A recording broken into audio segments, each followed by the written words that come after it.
As Christians, it's important for us to wake up every day and to spend time with the Lord, reading His Word and praying. The problem is, for us with ADHD, we do want to have this devotional time, but once we've gotten up, made our coffee, sat down in a quiet room, all we can seem to think about is the dirty fork in the sink, or something random like alphabetizing our vegetables. In this video, I'm going to show you a few tips that you can try out during those really ADHD morning devotionals. My name is Mason Rains, and you're watching I Have ADHD, where I try to help Christians who have ADHD be the best Christians with ADHD that they can ADHD.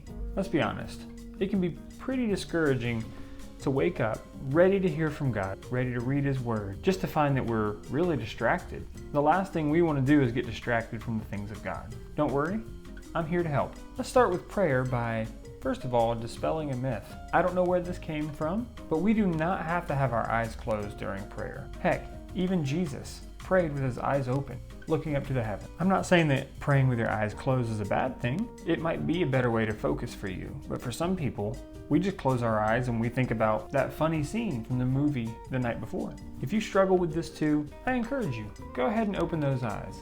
Just give it a shot. I like to pick one spot and just kind of stare off into space. And with your eyes open, just start praying. Now, sometimes I can be a little too distractible to just go staring off into the void. On those days, if there's more than one item in the room, that can cause a problem. So if the staring method doesn't work, why don't you just try a notebook? No, I don't mean stare at the notebook. Try writing your prayers down. Writing down your prayers can give you something to do with your hands, but it might actually help you to think more deeply about the things that you're praying for. It can also be really nice to go back to the old prayers you've written down and see how God's answered those prayers. Okay, Mason, you've talked about prayer. What about reading the Bible? I'm glad you asked. Some days I'm able to come in and hyper-focus on just reading the Bible, but most days I struggle. One of the ways that I've gotten around this is to read the passage out loud. When reading out loud, not only are you actually reading the passage, it kind of forces you to hear the passage as well. Naturally, we don't read in a monotone voice, and inflection can go a long way. I'm going to read the same passage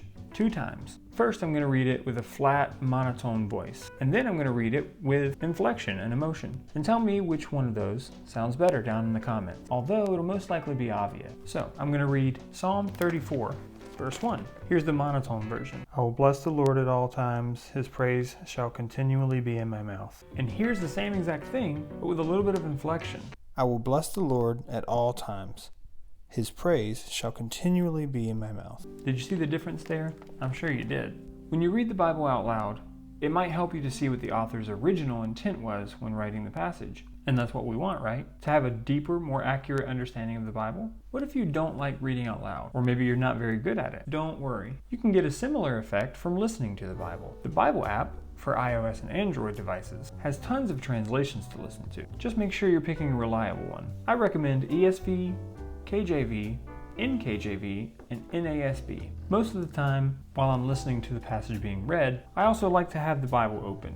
That just helps me to focus a little bit better. Sometimes it's nice to just sit back, enjoy my coffee, and listen. It can be a really nice way to start the day. If you don't have a smartphone, you can actually find audio Bibles on YouTube. There's a lot of free ones out there. I'll put a link in the description to one of my favorites. Last but not least, when we're talking about devotionals as a whole, sometimes I need somebody to do the work for me. Maybe my ADHD is really bad that morning, or maybe my coffee just hasn't kicked in. What I like to do on those days is I'll pray for a minute and just listen to a sermon. The good thing about doing this on YouTube is that you can always go back. If you glaze over something or find yourself to be distracted, you can go back and re-listen to the same thing over and over until it clicks. Like a little teensy church service early in the morning before you start your day. The point is, it's hard being a Christian, especially one with ADHD. Being in a community with like-minded believers that are going through a similar thing can really help. My goal on this channel is to do just that, to build a group of Christians who are going to bear one another's burdens and minister to one another.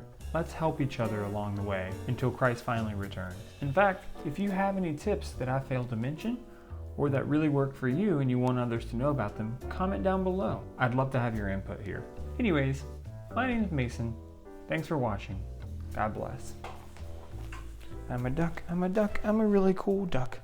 I am a duck.